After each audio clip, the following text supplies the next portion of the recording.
ગુજરાત સ્વાગત છે ફરી એકવાર એક નવા હવામાન સમાચારમાં મિત્રો આજના હવામાન સમાચારમાં આપણે વાત કરવાની છે તો ગુજરાતના હવામાનને લઈને હવે મિત્રો જે છે તે ખૂબ જ ચોમાસું હવે નજીક દેખાઈ રહ્યું છે તો ચોમાસાને હવે કેટલી વાર છે તેની સાથે બીજા નંબરે નવું નક્ષત્ર પણ શરૂ થવાનું છે જેની શરૂઆત મિત્રો આજે થઈ જવાની છે તમને જણાવી દઈએ તો આજે આવનારું નક્ષત્ર છે મિત્રો તેનું નામ જે છે તે મૃગશીર્ષ નક્ષત્ર છે અને આ નક્ષત્રને લઈને મિત્રો કેટલીક નવી માહિતીઓ સામે આવી છે કે જેના વિશે પણ મિત્રો આપણે આજના વિડીયોની અંદર વાત કરવાની છે વિસ્તારથી ચર્ચા કરવાની છે તો આવો મિત્રો વિડીયોને અંત સુધી આ વિડીયોમાં જોડાયેલા રહેજો જેથી કરીને આ દરેક માહિતી અને અપડેટ જે છે તે મિત્રો તમને મળી જાય સાથે જ બીજા નંબર ઉપર મારે તમને માહિતી આપવાની છે ખૂબ જ કામની માહિતી છે તે છે મિત્રો આજના અને આવતીકાલના વરસાદને લઈને જ્યાં મિત્રો આગામી 2 દિવસ સુધી જે છે તે ગુજરાતમાં ભારેથી અતિ ભારે તોફાની વરસાદો શરૂ થવાના છે તેના વિશે પણ વિગતથી વાત કરવાની છે ટૂંકમાં મિત્રો આ વિડીયો જે છે તે ખૂબ જ કામનો અને ઉપયોગી રહેવાનો છે કારણ કે આ વિડીયોમાં મિત્રો વિગતવાર આપણે ચર્ચાઓ કરવાની છે મોડલ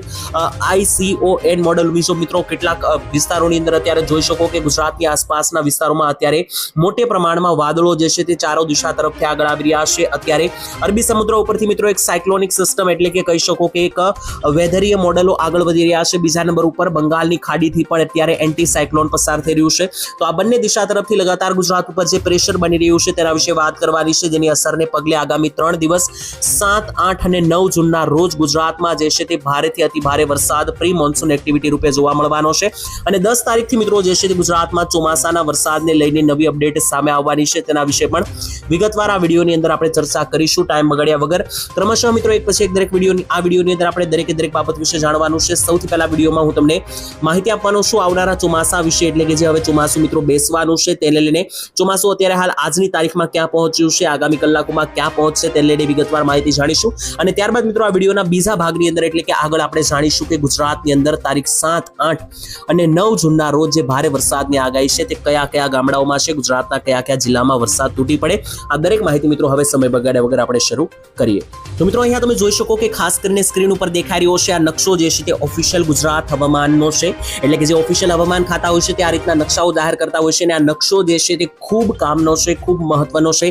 ફાઇનલી મિત્રો જે છે તે ચોમાસું હાલ ક્યાં પહોંચ્યું છે તેને લઈને ખાસ કરીને એક અપડેટ સામે આવી છે તેના વિશે વાત કરીશું સૌથી પહેલા હું ગુજરાતની બોર્ડર જે છે તે માર્ક કરીને તમને દેખાડી દઉં જેથી તમને મિત્રો સમજવામાં રાહત રહે અહીંયા મિત્રો જે આ પીળા કલરથી હું માર્ક કરી રહ્યો છું તે છે આપણી ગુજરાતની બોર્ડર તો જોઈ શકો મિત્રો આ ગુજરાતની જે છે તે બોર્ડર મેં અહીંયા માર્ક કરેલી છે હવે મિત્રો તમને દેખાડી દઉં કે ચોમાસું ક્યાં પહોંચ્યું છે તો મિત્રો જોઈ શકો ચોમાસું જે છે તે આ બ્લેક કલર મેં જ્યાં માર્ક કર્યો છે ત્યાં પહોંચ્યું છે તારીખ 5/6/2024 ના રોજ એટલે કે જૂન મહિનાની 5 તારીખના રોજનો મિત્રો આ નકશો છે કે જ્યાં જે છે તે આ ચોમાસું પહોંચ્યું છે મહારાષ્ટ્રના પાલઘર સુધીના વિસ્તાર સુધી હવે મિત્રો જ્યાં ચોમાસું પહોંચ્યું છે ત્યાંથી જે ગુજરાતની બોર્ડર છે આ અંતર માત્ર ને માત્ર 150 કિલોમીટરનું રહેલું છે એટલે કે અત્યારે હાલ ફિલહાલ માટે હું તમને એક મહત્વની અને કામની અપડેટ આપું તો અત્યારે હાલ ફિલહાલ અત્યારે મિત્રો 150 કિલોમીટર જે છે તે ચોમાસું ગુજરાતથી દૂર રહેલું છે અને અત્યારે હાલ મિત્રો જે છે તે ચોમાસું ખૂબ વધારે સ્પીડથી આગળ વધવાનું છે કારણ કે છેલ્લા 10 દિવસથી આ ચોમાસું અહીંયા જે છે તે નબળું પડેલું જોવા મળ્યું છે અને હવે આ નબળું પડેલું ચોમાસું ખૂબ વધારે સ્પીડથી આગળ વધશે અત્યારે મિત્રો જે આ ચોમાસું અહીંયા બોર્ડરે પહોંચ્યું છે મહારાષ્ટ્રની એટલે કે અત્યારે 50% મહારાષ્ટ્રમાં ચોમાસાની શરૂઆત થઈ ગઈ છે છેલ્લા 2 દિવસથી મહારાષ્ટ્રમાં તોફાની વરસાદીય બેટિંગો પણ જોવા મળી રહી છે અને આગામી કલાકોમાં મહારાષ્ટ્રની અંદર વરસાદો તૂટી પડે તેવા પણ દ્રશ્યો જોવા મળી રહ્યા છે તેની વચ્ચે હવે જે છે તે જોઈ શકો કે માત્ર ને માત્ર 150 કિલોમીટર જે છે તે આ ચોમાસું ગુજરાતની આ બોર્ડરથી દૂર રહેલું છે અને હવે આગામી કઈ તારીખે મિત્રો ચોમાસું શરૂ થશે તે લઈને પણ કેટલાક આક્ષેપો કરવામાં આવી રહ્યા છે તેના વિશે હું તમને હવે અહીંયા માહિતી આપું નકશો આપણે જે છે તે મિત્રો ખાસ ધ્યાનથી જોયો હવે મિત્રો તમને સમજાવું કે કઈ રીતની ચોમાસાની વેધર મોડલ અનુસાર પેટર્નો બની રહી છે તે જાણવી ખૂબ જરૂરી મિત્રો બનવાની છે તો વેધર મોડલ અનુસાર જે પેટર્નો બની રહી છે ચોમાસાને લઈને તે મિત્રો આપણા માટે જાણવી ખૂબ જરૂરી છે કારણ કે આ જે ચોમાસું મિત્રો અત્યારે એટલું મોડું ચાલી રહ્યું છે તે ખૂબ વહેલું જે છે તે ગુજરાતના ભાગો ઉપરથી પસાર થવાનું હતું જ્યાં મિત્રો તમને ખાસ કરીને એકવાર માહિતી પણ આપી દેવામાં આવી હતી આ ચોમાસાને લઈને જ્યારે મિત્રો મે મહિનો ચાલી રહ્યો હતો ત્યારે 25 મે આસપાસ જે છે તે આપણે કહી દીધું હતું કે ચોમાસું 5 થી 6 જૂન આસપાસ ગુજરાતમાં એન્ટ્રી લેશે પરંતુ મિત્રો કઈ પરિસ્થિતિ એવી બની ગઈ કે ચોમાસું જે છે તે મહારાષ્ટ્રની અંદર આવીને એકદમ નબળું પડી ગયું તો આ નબળું પડેલું ચોમાસું જે છે તે પછી મિત્રો અત્યારે હવે જઈને સક્રિય થયું છે અને હવે હજુ પણ મિત્રો ઘણા બધા નિષ્ણાતો એવું જણાવી રહ્યા છે કે હજુ પણ મોડું થશે અને 15 જૂન આસપાસ ચોમાસું જઈ શકે જો કે મિત્રો 15 જૂને પણ જો મિત્રો ચોમાસું બેસશે તો પણ ગયા વર્ષ કરતા 9 દિવસ વહેલું ચોમાસું આવી જશે એટલે કે મિત્રો અત્યારે જે છે ગયા વર્ષ કરતા ચોમાસું 10 થી 12 દિવસ વહેલું આવે તેવું લાગી રહ્યું છે અને ઓફિશિયલી ગુજરાતમાં 12 જૂન આસપાસ ચોમાસાનો પહેલો વરસાદ જોવા મળે તેવું મિત્રો લાગી રહ્યું છે. પરંતુ જો મિત્રો હજુ પણ નબળું પડશે અને 15 થી 16 તારીખે પણ શરૂ થશે તો પણ મિત્રો દર વર્ષ કરતા ચોમાસું 8 દિવસ આ વખતે વહેલું છે. ગયા વર્ષે કારણ કે 24 જૂનના રોજ શરૂ થયું હતું, આ વખતે જે છે તે મિત્રો આ ચોમાસું 12 થી 15 જૂન આસપાસ શરૂ થઈ જાય તેવા મિત્રો આસાર જે છે તે સૌથી વધારે લાગી રહ્યા છે. તો હાલ મિત્રો ચોમાસાની ફિલહાલ અહીંયા માટે અપડેટ પૂર્ણ થાય છે. ત્યારબાદ હવે આપણે આઇકોન મોડલ, વેધર મોડલ જે મિત્રો આઇકોન છે તે અનુસાર ગુજરાતમાં કયા કયા ભાગોમાં આગામી 2-3 દિવસ જે છે તે ભારેથી અતિભારે વરસાદીય એક્ટિવિટીઓ જોવા મળી રહી છે તેના વિશે વાત અને ચર્ચાઓ કરવાની છે. કારણ કે આગામી 3 દિવસ ગુજરાત માટે અતિ ભયંકર રહેવાના છે, જેમાં તારીખ 7, 8 અને 9 ના રોજ ગુજરાતમાં વરસાદ તૂટી પડે તેવું લાગી રહ્યું છે. તેની વચ્ચે કયા કયા ભાગોમાં કેટલો વરસાદ જોવા મળવાનો છે તે દરેકે દરેક માહિતી આપણે જાણવી જરૂરી બનવાની છે. તો ચાલો મિત્રો એક પછી એક જોઈ લઈએ કે કયા કયા ભાગોમાં 3 દિવસ દરમિયાન ગુજરાતમાં વરસાદ તૂટી પડી શકે. તો વાદળો અનુસાર જોઈ લઈએ મિત્રો. ત્યારબાદ અંતમાં મારે તમને જે 9 નક્ષત્ર આવતીકાલથી બેસી રહ્યું છે તેના વિશે પણ માહિતી આપવાની છે.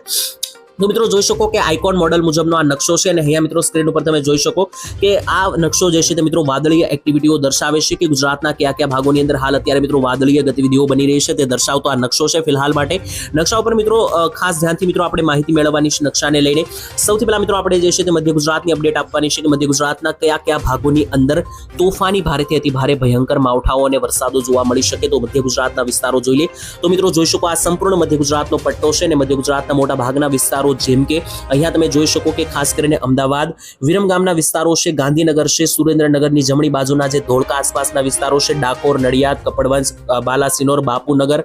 તેની સાથે મિત્રો ધ્રસ્કોઈ લાગુના વિસ્તારો, લુણાવાડા, ગોધરા, મહીસાગર, ખેડા, દાહોદ અને પંચમહાલ. આ મિત્રો જે મધ્ય ગુજરાતનો સંપૂર્ણ પટ્ટો છે તો આ મધ્ય ગુજરાતના ઓલ ઓવર પટ્ટા ઉપર મિત્રો તમે જોઈ શકો કે ખાસ કરીને વેધર મોડલ આઇકોન મુજબ અહીંયા મિત્રો જે છે તે મધ્યમથી હળવા જે છે તે મિત્રો વાદળીય એક્ટિવિટીઓ ગતિવિધિઓ અહીંયા જોવા મળી રહી છે અને આ જ વાદળીય એક્ટિવિટીઓને કારણે જે છે તે આ વિસ્તારોની અંદર જે છે તે મિત્રો રીતસરનું મેઘ તાંડવ થતું આગામી કલાકોની અંદર દેખાઈ રહ્યું છે. ત્યારબાદ મિત્રો ત્યાંથી ઉપર ઉત્તરીય ગુજરાતની માહિતી આપી દઉં તો ઉત્તર ગુજરાતના 4 થી 5 મોટા જિલ્લા ઉપર ભારેથી અતિ ભારે તોફાની વરસાદની આગાહી. જેમાં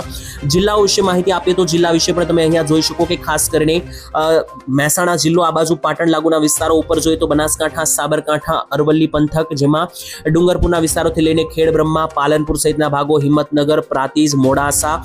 મહેસાણાના વિસ્તારો, પાટણ, રાધનપુર, મોઢેરા, સાંતલપુર, થરાદ, તેની સાથે સાથે અહીંયા ઉપર જઈએ તો આબુ અંબાજીના રોડ છે, અહીંયા મિત્રો જોઈએ તો અરવલ્લીનો પંથક છે અને આસપાસ જે ડીસા બાજુના વિસ્તારો છે ત્યાં પણ ખાસ કરીને અતિ ભારે વરસાદની આગાહી જે છે તે મધ્યમથી હળવા ભારે વરસાદ જોવા મળી શકે કારણ કે અહીંયા વાદળી એક્ટિવિટીઓ વધી રહી છે. દક્ષિણ ગુજરાત તરફ પ્રસાર કરીએ તો મિત્રો દક્ષિણ ગુજરાતના વિસ્તારોમાં પણ હાલ અત્યારે મિત્રો સારી કક્ષાના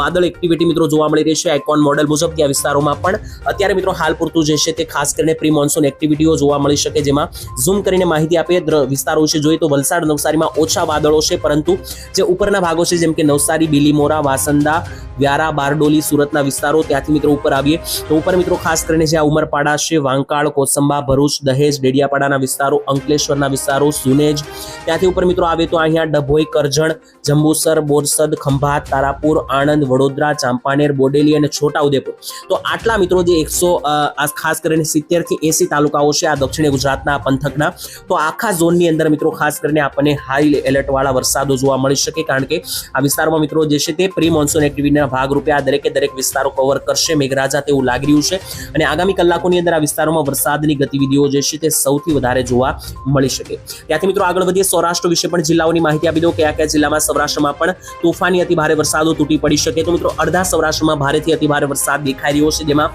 માહિતી આપે તો મિત્રો જોઈ શકો સૌરાષ્ટ્રનો સૌથી પહેલા તો આ ભાવનગર જિલ્લો છે, ઉપર મિત્રો આ બોટાદ જિલ્લો છે, તેની સાથે રાજકોટ જિલ્લો, સુરેન્દ્રનગર, ચોટીલા, થાણગઢના વિસ્તારો, નીચે આવીએ તો ખાસ કરીને અમરેલી જિલ્લો, ભાવનગર જિલ્લો અને અડધો ગીર સોમનાથ જિલ્લો. આટલા વિસ્તારોમાં જે છે તેમાંથી તમારું તાલુકા અથવા ગામડાઓ આવતા હોય તો સૌરાષ્ટ્રના આ 5 થી 6 જિલ્લા ઉપર જોઈ શકો કે હાઈ પ્રેશરીય વાદળો જે છે તે બની રહ્યા છે અને વાદળોને કારણે અહીંયા જે છે તે આગામી 3 દિવસ જે છે તે પ્રી મોન્સૂન એક્ટિવિટીના ભાગરૂપે વરસાદો જોવા મળી શકે અને છેલ્લા 24 કલાકમાં ગોંડલ બાજુના ભાગોમાં તો વરસાદ તૂટી પણ પડ્યો છે. બાકી મિત્રો જે જુનાગઢ, પોરબંદર, દ્વારકા, જામનગર, ગીર સોમનાથ પંથકો છે ત્યાં મિત્રો હાલ અત્યારે જોઈ શકો કે કોઈ મોટા વાદળો નથી, જેથી ત્યાં કોઈ મોટી વરસાદની સભ્યતા અથવા શક્યતા હમણાં કોઈ રહેવાની નથી. બાકી મિત્રો હાલ આજના હવામાન સમાચાર અહીંયા સંપૂર્ણપણે પૂર્ણ થાય છે. ત્યારબાદ મારે તમને એક નાનકડી માહિતી આપવાની છે અત્યારે તે માહિતી મિત્રો છે અત્યારે હાલ ફિલહાલ માટે નવા નક્ષત્રને લઈને જે મારે તમને આપવાની છે મિત્રો, ખાસ સાંભળજો. નવું નક્ષત્ર જે છે તેનું નામ છે સૌથી પહેલા તો મૃગશીર્ષ નક્ષત્ર, અને આ નક્ષત્ર મિત્રો જે છે તે હવે ચોમાસાની પહેલાનું નક્ષત્ર ગણવામાં આવે છે. એટલે કે આ નક્ષત્ર બેસે એમાં સૌથી વધારે વરસાદ પ્રી મોન્સૂનનો પડતો હોય છે. અને આ નક્ષત્રની અંદર મિત્રો એવી આગાહી કરવામાં આવી છે કે હાલ અણધાર્યો વરસાદ પડશે. ખાસ કરીને આ નક્ષત્ર કયા દિવસો સુધી ચાલવાનું છે તો મિત્રો તમને માહિતી આપી દઈએ તો 8 તારીખથી 22 તારીખ જૂન મહિનાની આ નક્ષત્ર મિત્રો ચાલવાનું છે. અને 22 તારીખ બાદ જે છે તે મિત્રો આદ્રા નક્ષત્ર શરૂ થશે, અને આદ્રા નક્ષત્ર વાવણી માટેનું સર્વોચ્ચ અથવા બેસ્ટ નક્ષત્ર માનવામાં આવે છે. તો અત્યારે મિત્રો જે આ મૃગશીર્ષ નક્ષત્ર ચાલી રહ્યું છે તે આગામી કલાકોની અંદર હવે શરૂ થઈ જવાનું છે. અને આ નક્ષત્રની અંદર આગામી ભારેથી અતિ ભારે ધાર્યો ના હોય તેવો અણધાર્યો વરસાદ પડવાની આગાહીઓ કરવામાં આવી છે. જો કે તેના વિશે મિત્રો અપડેટ આપવામાં આવશે. અને આ નક્ષત્રનું મિત્રો વાહન જે છે તેને શિયાળ ગણવામાં આવે છે. અને આ નક્ષત્રની અંદર જે છે તે ચોમાસા પહેલાનો જે પ્રી મોન્સૂન વરસાદ આવતો હોય છે તે મિત્રો ખૂબ વધારે આવતો હોય છે. અત્યારે મિત્રો આ વર્ષે આ નક્ષત્રની અંદર જે છે તે ચોમાસું બેસવાનું છે. દર વર્ષે મિત્રો આદ્રા નક્ષત્રમાં ચોમાસું બેસતું હોય છે, પરંતુ આ વખતે કારણ કે 10 થી 15 દિવસ વહેલું ચોમાસું છે, જેથી આ વખતે મૃગશીર્ષમાં બેસશે. અને આ જે વરસાદ જે છે તે મિત્રો આ નક્ષત્રમાં આ વખતે અણધાર્યો આવવાનો છે. તમે ધાર્યો ના હોય તેવો વરસાદ આવશે. બીજા નંબર ઉપર ભારેથી અતિ ભારે પવનો ફૂંકાવાને લઈને પણ આગાહી છે, જેમાં 40 થી લઈને 45 થી લઈને 50 કિલોમીટર પ્રતિ કલાકના પવનો જે છે તે આ મૃગશીર્ષ નક્ષત્રમાં પહોંચવાના છે. તેને લઈને મિત્રો ગુજરાતની અંદર પણ મિત્રો તેની અસરો જોવા મળશે. જો કે મિત્રો ભવિષ્યમાં જો કોઈ નવી વરસાદી સિસ્ટમ બનશે અથવા કોઈ ચક્રવાત બનશે, કોઈ પણ જે હવામાનની માહિતી હશે તે ચોક્કસ જેમ જેમ મિત્રો નવી માહિતી આવશે તમારા સુધી પહોંચાડતા રહીશું. હાલ મિત્રો આ વિડીયોની અંદર આટલું જ રાખીએ છીએ. તમે આ વિડીયો મિત્રો અહીંયા સુધી જોયો હોય તો આ ચેનલને સબસ્ક્રાઇબ કરી દેજો, વિડીયોને એક લાઇક કરી દેજો, તમારા મિત્રો સાથે વોટ્સએપ ગ્રુપમાં શેર કરજો, અને સાથે જ મિત્રો સબસ્ક્રાઇબ કરી દેજો, જેથી તમને આવનારા હવામાનના પણ દરેકે દરેક અપડેટ જે છે તે મિત્રો તમને મળી જાય. હું મળીશ મિત્રો આવતીકાલે તમને એક નવા હવામાન સમાચાર સાથે. ત્યાં સુધી આજ માટે રજા આપશો. ધન્યવાદ. જય માતાજી.